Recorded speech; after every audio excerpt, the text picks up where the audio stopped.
ফাল্গুনের বিকেলে বইয়ের গন্ধে, মানুষের ভিড়ে আর শব্দের উৎসবে জমে উঠেছে অমর একুশে বইমেলা। মেলার বিভিন্ন স্টলে ঘুরে পাঠকরা খুঁজে নিচ্ছেন পছন্দের সব বই।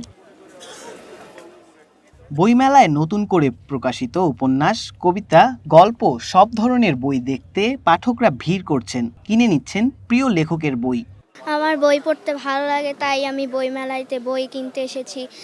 আমি আরও অনেক মজার মজার গল্পের বই কিনেছি, বিজ্ঞান, কুইজ, তারপর হচ্ছে আমার দেশ, তারপরে হচ্ছে ঝোলার 7 ভূতের গল্প।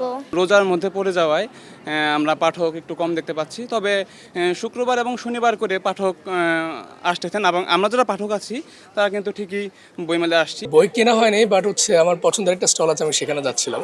সো এই খুঁজতে যাচ্ছিলাম ওই বই, তাদের বইগুলো আমার অনেক পছন্দ। ভবিষ্যৎ হোক নিরাপদ, বিনিয়োগ হোক বিশ্বস্ত, আর আমার পছন্দ সল্ট বে।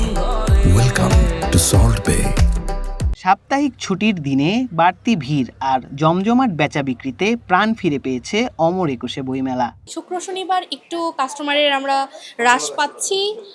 এখন তো রোজার মাস, যেহেতু দিনের বেলাটা মানুষ আসা কম, কিন্তু ইফতারের পর আমরা আরও কাস্টমার পাই। এবার বইমেলায় দেশের জনপ্রিয় লেখকদের পাশাপাশি নতুন লেখকদের বইয়ের সংখ্যাও কম নয়। দেখা মিলল খুদে এক লেখকেরও। আমারও ইচ্ছে হলো আমি একটি বই লিখবো আমার এই বাংলা সাহিত্যকে নিয়ে। আমি আমার মাকে বললাম যে আমি একটা বই লিখতে চাই। আমার মা আমাকে সেই বিষয়ে অনুপ্রাণিত করে এবং বলে যে তুমি একটি বই লেখো, আমি এটা প্রকাশ করার ব্যবস্থা করব। তো এভাবে বই লেখার যাত্রাটা শুরু হয়। তো আমি চাই ভবিষ্যতে এটাকে ধরে রাখতে। আমার মনে হয়েছে যে শিশুদের জন্য কিছু করা উচিত। শিশুদের যারা বিখ্যাত, তাদের বিখ্যাতদের শৈশবটা কেমন ছিল, ছেলেবেলাটা কেমন ছিল, এটা তাদের অবশ্যই জানা উচিত। কারণ জানলে শিক্ষার্থীরা অনুপ্রাণিত হবে এবং শিক্ষার্থীরা বিখ্যাতদের মতো করে নিজেদেরকে গড়ে তুলতে পারবে।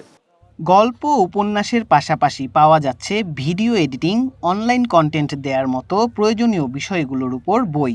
আমার এই বইটার ভেতরে আপনি একটা সিকোয়েন্স কিভাবে তৈরি করতে হয়, মানে একটা স্টোরি টেলিংয়ের জন্য যা যা প্রয়োজন হয়, লাইট, ক্যামেরা, প্রতিটা বিষয়ে আলাদা আলাদা করে আলাপ করা রয়েছে। আর আপনি যখন একটা প্রোডাক্ট বানালেন, মানে আপনি একটা কন্টেন্ট তৈরি করলেন, সেই কন্টেন্ট যদি আপনি বিক্রি করতে না পারেন, মানে দর্শকের কাছে পৌঁছাতে না পারেন, তাহলে আসলে সেই কন্টেন্টের আসলে তেমন কোনো গুরুত্ব নাই। তো এক্ষেত্রে আপনার যেটা করতে হবে সেটা হচ্ছে আপনার কন্টেন্টটারে বিক্রি করতে হবে, মানে ডিজিটাল প্ল্যাটফর্মগুলোরে ইউজ করতে হবে, ইউটিউবকে, ফেসবুককে। তো সেজন্য মনিটাইজেশন করার জন্য যে দিক নির্দেশনাগুলোর প্রয়োজন রয়েছে সেগুলো অ্যাপ্রোপ্রিয়েটভাবেই এই বইটার ভেতরে আপনি পাবেন। লেখক পাঠকের যে মিলন মেলা, এই বইমেলায় তার প্রমাণ মিলল অন্যধারা প্রকাশনীর স্টলের সামনে। লেখক সাদাত হোসেনের বই কিনতে, তার সাথে ছবি তুলতে, অটোগ্রাফ নিতে ভিড় জমিয়েছেন পাঠকরা। লেখক বললেন, পাঠক গড়ে তুলতে দরকার পারিবারিক আবহ। আমার কাছে মনে হয় কি, বই পড়াটা হচ্ছে আমাদের দরকার হচ্ছে, মানে এক ধরনের পাঠ্যাভ্যাসের সংস্কৃতিটা আমাদের তৈরি করা দরকার।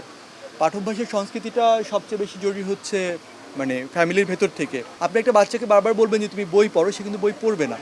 কিন্তু যদি সে দেখে যে তার বাবা মা, বড় ভাই বোন সারাক্ষণ মোবাইল ফোন টিপতেছে, সে যতবার বলেন সে বই পড়বে না। কিন্তু আপনি যদি বই পড়েন, আপনি থেকে বই পড়তে না বললেও সে বই পড়বে।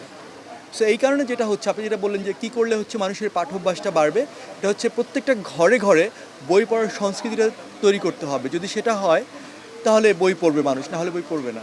বইয়ের পাতায় প্রতিদিনই নতুন গল্পের জন্ম হয়, আর সেই গল্পের সাক্ষী হয়ে থাকে হাজারো পাঠকের পদচারণা।